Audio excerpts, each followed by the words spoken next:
Hello friends, welcome back to my new video. Indian geography की short videos की series में आज फिर से आपका स्वागत है। और कल हमने जो कृषि टॉपिक स्टार्ट किया था उसके अंतर्गत आज हम उसके नेक्स्ट स्टेप यानी कि जो प्रमुख कृषि ऋतुएं हैं या प्रमुख फसलें हैं या जो प्रमुख कृषि क्रांतियां हैं उनके बारे में विस्तृत अध्ययन करने वाले हैं। ठीक है, सबसे पहले हम देख लेते हैं कि कृषि से संबंधित जो ऋतुएं हैं और उनके आधार पर जो फसलों का वर्गीकरण किया गया है वो किस प्रकार से किया गया है। तो बहुत ही इजी सा है। 3 भागों के अंदर कृषि ऋतुओं के आधार पर फसलों को बांटा गया है। एक को कहते हैं खरीफ की फसल, रबी की फसल और जायद की फसल। ठीक है, हम हमारा जो हिंदी जो कैलेंडर है उसके हिसाब से देखेंगे। तो अगर हिंदी कैलेंडर के हिसाब से अगर आप महीने देखेंगे तो चैत्र बैसाख ऐसा आता है। ठीक है, तो उस हिसाब से हम देखेंगे तो चैत्र के महीने से प्रारंभ माना जाता है। ठीक है, यानी कि मानसून से पहले की बात है। तो मानसून से पहले की बात है तो सबसे पहले नंबर पर आएगी खरीफ की फसल। ठीक है, नंबर सेकंड पर आएगी रबी की फसल और उसके बाद में आएगी जायद की फसल। ठीक है, तो नंबर इसका क्रम भी पूछा जा सकता है। हिंदी कैलेंडर के अनुसार ये क्रम डिसाइड किया हुआ है। ठीक है, खरीफ की फसल सबसे पहले, फिर रबी और फिर जायद की फसल। ठीक है, खरीफ की फसल है इसको सियालियों कहा जाता है। यानी कि हमेशा याद रखना है कि ये जो नामकरण है ना ये कटाई के आधार पर दिए गए, यानी कि फसल जो काटी जाती है उस वक्त, यानी कि खरीफ की फसल बोई कब जाएगी, मानसून के समय बोई जाएगी और काटा कब जाएगा, सर्दियों के अंदर काटा जाता है। ठीक है, इसलिए इसको क्या कहते हैं, सियालों की फसल कहा जाता है। जबकि रबी की फसल सर्दियों में बोई जाती है और काटी कब जाती है, गर्मियों के अंदर काटी जाती है, इसलिए इसको क्या कहा जाता है, उनालू की फसल कहा जाता है। तो एक चीज याद रखना कि ये जो सियालो और उनालो है ये शब्द किसके आधार पर दिए गए, फसल की कटाई के आधार पर दिए जाते हैं। ठीक है, अब इसके अंदर कौन कौन सी फसलें आती है, तो वैसे तो बहुत सारी फसलें आती है। ठीक है, और मुझे पता है लगभग सामान्य फसलें के जो नाम है कि जैसे गेहूं है, चावल है, ये सारी चीजें आप जानते होंगे कि कौन सी फसल किस समय बोई जाती है। मैंने ऐसी सिर्फ वही फसलें ली है जो ज्यादातर एग्जाम में पूछी जाती है। कुछ ऐसी फसलें जो हमें कंफ्यूज करती है तो वही फसलें मैंने इसके अंदर ली है, बाकी सामान्य फसलों के बारे में सब जानते हैं। ठीक है, तो सबसे पहले हम देख लेते हैं खरीफ की फसलों के नाम। सबसे पहले हम देखेंगे खरीफ की फसल के अंदर, तो खरीफ की फसल जो है इसके अंदर सबसे जो इंपॉर्टेंट फसल आती है वो आती है चावल। ठीक है, इसके अलावा मूंग, मोठ, ठीक है, मूंग, मोठ, ज्वार, बाजरा, मक्का, ये सारी फसलें जो है ये खरीफ की फसल के अंतर्गत आएगी। इसके अलावा मूंगफली, सोयाबीन, यानी कि आप सामान्यतः, मैं सारी नहीं कह रही, सारी जो तिलहन फसलें है वो सारी नहीं आएगी, सामान्यतः जो तिलहन की फसलें है वो खरीफ की फसल के अंदर आएगी। जैसे मूंगफली है, मुख्यतः सोयाबीन है। ठीक है, ये सारी जो अरंडी है, ये सारी जो तिलहन वाली फसलें हैं वो इसके अंतर्गत आती है। ठीक है, इसके अलावा गन्ना है। ठीक है, ये भी खरीफ की फसल की प्रमुख फसल है। ग्वार है, तिल है, उड़द है, अरहर है, चौला है। ठीक है, ये सारी किसके अंदर आएगी, खरीफ की फसल के अंतर्गत आती है। ठीक है, इसके अलावा रबी की फसल की जो प्रमुख फसल है फसलों की वो है गेहूँ। ठीक है, गेहूँ प्रमुख है। इसके अलावा अलसी जो अधिकतर एग्जामों के अंदर पूछा जाता है कि किसकी फसल है, तो रबी की फसल है। ठीक है, इसके अलावा मसूर जो है, देखिए ज्यादातर दालें इस तरफ आ गई थी, उड़द, अरहर, मूंगफली। ठीक है, लेकिन इसके अंदर जो रबी की फसल है इसके अंदर मुख्यतः मसूर और एक आप यहाँ पर चना भी लिख सकते हैं। ठीक है, चना जो है वो भी रबी की फसल के अंतर्गत आएगा। तो मसूर, चना, ये कुछ दालें हैं जो रबी की फसल के अंतर्गत आती है। इसके अलावा तारामीरा, सूरजमुखी और इसबगोल, ये भी प्रमुख फसलें हैं जो रबी की फसल के अंतर्गत आती है। जायद की फसलों के अंदर आप सभी जानते हैं जो गर्मियों के अंदर सर्वाधिक होती है, जैसे तरबूज है, खरबूज है, ककड़ी है, खीरा ककड़ी है, सब्जियां है, ये सभी किसके अंदर आएगी, जायद की फसलों के अंतर्गत आएगी। ठीक है, तो ये आप जो ऋतु है उसके आधार पर फसलों का याद रखिएगा किस कौन कौन सी फसलें किसके अंतर्गत आती है, तो ये याद रखना है। और एक सियालो और उनालो जो किसे कहते हैं, कटाई के आधार पर कहा जाता है, ये आप याद रखना। ठीक है, आपसे खरीफ की ना देकर सीधा पूछ सकते हैं कि सियालो की फसल कौन सी है, उनालो की फसल कौन सी है। ठीक है, नेक्स्ट हम देखते हैं कृषि क्रांतियाँ। ठीक है, कुछ प्रमुख क्रांतियाँ हैं, जैसे हरित क्रांति है। हरित क्रांति के साथ साथ बहुत सारी क्रांतियाँ बाद में देखने को मिली थी, तो उनके आधार पर देखेंगे कि कौन सी क्रांति किस फसल से किस चीज़ों से जुड़ी हुई है। ठीक है, तो सबसे पहले हम देखेंगे हरित क्रांति। सामान्यतः आप जानते हैं हरित क्रांति जो है खाद्यान्न के उत्पादन यानी कि खाद्यान्न को बढ़ावा देने के लिए लाई गई थी हरित क्रांति। और मुख्यतः इसके अंदर जिस फसल की ज़्यादा पैदावार हुई या जिस फसल पर सर्वाधिक ध्यान दिया गया था वो थी गेहूँ। अगर आप एक और देखेंगे तो चावल। ठीक है, मुख्यतः पूछी जाए तो गेहूँ। ठीक है, एकमात्र अगर फसल दे दी जाए तो गेहूँ जो है सर्वाधिक उत्पादन या सर्वाधिक ध्यान जो दिया गया था हरित क्रांति में वो है गेहूँ। ठीक है, तो हरित क्रांति से याद रह जाएगा हरी मतलब कि हरी भरी फसलें। ठीक है, श्वेत क्रांति से याद रह जाएगा सफेद क्या है, दूध किससे होगा, पशुपालन करने पर ही दूध की प्राप्ति होगी। तो पशुपालन और दूध प्राप्ति ये सब किस में आएगी, श्वेत क्रांति के अंतर्गत आएगी। ठीक है, और श्वेत क्रांति का प्रारंभ प्रारंभ कहाँ से माना जाता है, तो मैंने आपको बताया था आणंद गांव था। आणंद गांव जो गुजरात के अंदर था, आणंद जिला था, उसका एक गांव पूछा जाता है कि कौन से गांव में था, तो आणंद तो जिला और वासी उसका गांव हो जाएगा, कहाँ पर, गुजरात के अंदर। यहाँ से ये श्वेत क्रांति प्रारंभ हुई थी, ठीक है। नीली क्रांति जो है मछली पालन से संबंधित हो जाएगी, ठीक है। गुलाबी क्रांति जो है ये स्पेशली झींगा मछली के लिए, ठीक है। नीली क्रांति के अंदर तो सभी मछली आ जाएगी, और गुलाबी क्रांति स्पेशली झींगा प्रकार की मछली होती है उसके पालन के लिए आ जाएगी। लाल क्रांति में लाल के टमाटर भी होता है, लाल मांस भी होता है, तो टमाटर और मांस की प्राप्ति के लिए जानी जाएगी, ठीक है। गोल गोल क्या होता है, आलू होता है, तो गोल क्रांति के लिए आलू उत्पादन से संबंधित हो जाएगा, ठीक है। पीली क्रांति, पीला क्या सरसों होता है, ठीक है, और पीले में तिलहन भी आ जाएंगे, तो मुख्यतः सरसों के लिए और अन्य जो तिलहन है उनके उत्पादन में पीली क्रांति संबंधित हो जाएगी। सिल्वर यानी कि रजत क्रांति, तो उसके अंदर मुर्गी पालन और अंडे, मुख्यतः अंडे, और अंडे का किससे होगा उत्पादन, मुर्गी पालन से होगा, तो अंडे और मुर्गी पालन किस में आ जाएंगे, सिल्वर या रजत क्रांति के अंतर्गत आ जाएंगे, ठीक है।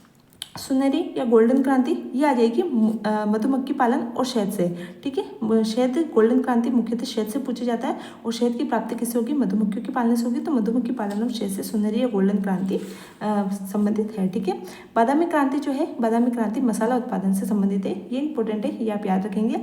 काली क्रांति, काला पेट्रोल वगैरह, तो यानी कि गैर परंपरागत स्रोतों का विकास या पेट्रोलियम से संबंधित भी ये कही जाती है, ठीक है। इंद्रधनुषी क्रांति जो है, इन सभी को यानी कि जितनी भी क्रांतियां मैंने बताई है, इन सभी को मिलाकर जो कही जाती है उसे कहते हैं इंद्रधनुषी क्रांति।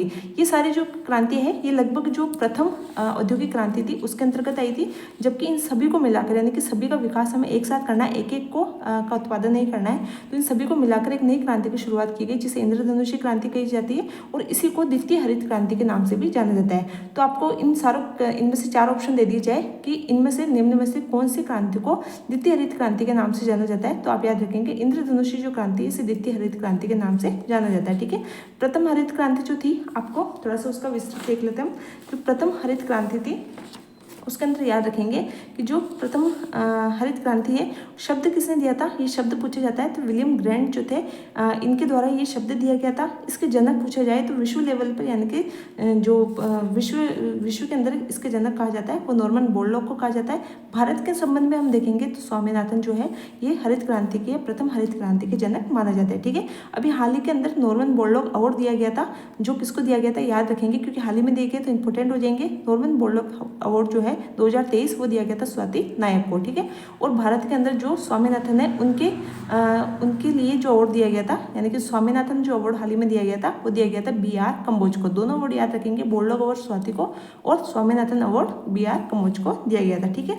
इसके अलावा देखेंगे कि ये जो प्रथम हरित क्रांति है इसका वर्ष क्या रहेगा, ठीक है। तो इसका वर्ष अगर आपसे पूछेंगे तो आप याद रखेंगे 1966-67 के मध्य ये क्रांति शुरू हुई थी। और अगर उसकी योजना, पंचवर्षीय योजना के आधार पर हम देखेंगे, जो तीसरी पंचवर्षीय योजना आई थी, तीसरी पंचवर्षीय योजना कब से कब तक थी, तो 61 से 61 से लेकर 66 तक थी।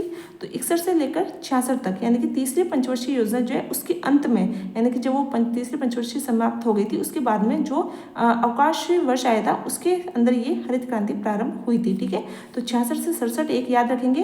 पंचवर्षीय योजना के आधार पर पूछा जाए तो तीसरी पंचवर्षीय योजना आपका सही आंसर होगा, ठीक है।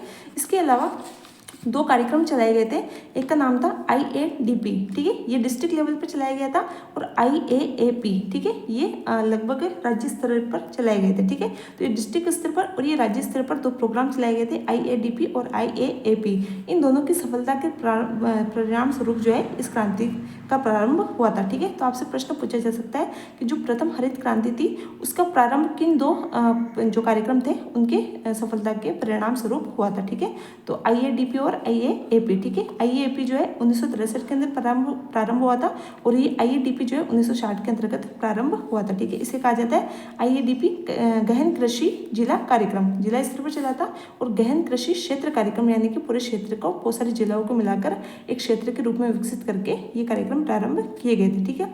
इसके अलावा 1958 के अंदर इस कृषि के अंदर क्या कह सकते हैं, उसका विकास करने के लिए इंडियन एग्रो सोसाइटी का गठन किया गया था 1958 के अंदर, यानी कि कि जो क्रांति है इसको प्रारंभ करने से पहले कुछ क्या कह सकते हैं अनुसंधान किए गए थे, कुछ अध्ययन किए गए थे। उसके लिए इंडियन एग्रो सोसाइटी जो है आधुनिक कृषि हेतु सुझाव, इसका क्या किया गया था, गठन किया गया था 1958 के अंदर। ठीक है, इसके अंदर एक उच्च गुणवत्ता वाले बीजों का विकास किया गया था जिसे कहते हैं HVYS। ठीक है, HVYS यानी कि उच्च उपज वाले बीजों का जो है उत्पादन पर जोर दिया गया था किसी इस प्रोग्राम के अंतर्गत, इस सोसाइटी के अंतर्गत 1958 के अंदर। ठीक है, ये प्रथम हरित क्रांति जो है उससे संबंधित इंपॉर्टेंट चीजें थी। और प्रथम हरित क्रांति में सर्वाधिक जोर किस पे दिया गया था, गेहूं पर दिया गया था। गेहूं की किस्म अगर आपसे पूछ ले कि इस क्रांति के अंदर कौन सी किस्म पर सर्वाधिक जोर दिया गया था गेहूं की, तो वह है लार्मो रोजर। ठीक है, ये भी आप याद रखेंगे। तो ये प्रथम हरित क्रांति थी। मैंने बताया प्रथम हरित क्रांति में सर्वाधिक खाद्यान्नों पर ही जोर दिया गया था, और दूसरी क्रांति के अंदर जो खाद्यान्नों के अलावा जो भी दूसरी क्रांतियां उन पर भी जोर दिया गया था। सबको मिलाकर द्वितीय हरित क्रांति प्रारंभ हुई थी। प्रथम हरित क्रांति है, शुरू में हमने नए नए प्रोजेक्ट स्टार्ट किया तो उसमें लागत भी बहुत ज़्यादा आई और उत्पादन भी बढ़ा, लेकिन लागत भी बहुत ज़्यादा हुई। ठीक है, तो द्वितीय हरित क्रांति में क्या उद्देश्य रखा गया कि उत्पादन तो अधिक करना है लेकिन उसकी लागत क्या करनी है, कम करनी है। ठीक है, इसके अंदर जो फर्स्ट क्रांति के अंदर उर्वरकों पर बहुत ज़्यादा ध्यान दिया गया था, यानी कि जो रासायनिक उर्वरक है उनका बहुत ज़्यादा प्रयोग किया गया था, जिससे क्या होगा, मृदा की जो उर्वरक क्षमता है वो कम हो गई थी। इसलिए सेकेंड जो क्रांति आई थी उसके अंदर जो जैविक खाद है, जो जैविक उर्वरक है, उन पर ज़्यादा प्रयोग दिया गया। मिट्टी का परीक्षण किया गया कि मिट्टी के अंदर किस चीज़ की ज़्यादा आवश्यकता है, तो मिट्टी के परीक्षण के लिए प्रयोगशाला को निर्माण किया गया, जिससे जिस चीज़ की जहाँ पर जिस जगह जिस चीज़ की आवश्यकता हो मिट्टी को, वहाँ पर उसका ज़्यादा प्रयोग किया जा सके, जैव उर्वरक पर ज़्यादा बल दिया गया। ठीक है, द्वितीय क्रांति की शुरुआत आपसे पूछ ले तो एक राष्ट्रीय कृषि नीति आई थी 2000 के अंदर, तब से द्वितीय हरित क्रांति के प्रारंभ माना जाता है। जबकि प्रथम हरित क्रांति कब से प्रारंभ हुई थी, 66 से 67 के बीच में। ठीक है, और द्वितीय हरित क्रांति राष्ट्रीय कृषि नीति 2000 से प्रारंभ मानी जाती है। ठीक है, एक पूछा जाता है NCOF, जिसे कहते हैं national centre of organic farming. इसका पूछा जा सकता है कि सेंटर या इसका मुख्यालय कहाँ पर है, तो गाजियाबाद यूपी के अंदर इसका मुख्यालय है। ठीक है, ये भी आप याद रखेंगे। तो ये प्रमुख जो क्रांतियाँ हैं, प्रथम हरित क्रांति, द्वितीय हरित क्रांति, प्रमुख कृषि क्रांतियाँ और प्रमुख फसलें और उनके जो कृषि ऋतु है उससे संबंधित जितने भी फैक्टर थे मैंने आपको सारे बता दिए। इसके बाद में नेक्स्ट हम जो है कृषि के नाम, प्रमुख कृषियों के नाम और प्रमुख कृषि की फसलें, यानी कि जो प्रमुख फसलें हैं उसके बारे में देखेंगे कि कौन कौन से प्रमुख कृषि की फसलें हैं, कहाँ कहाँ पर कौन कौन सी फसलें सर्वाधिक बोई जाती है। ठीक है, मिलते हैं नेक्स्ट वीडियो में, तब तक के लिए थैंक यू।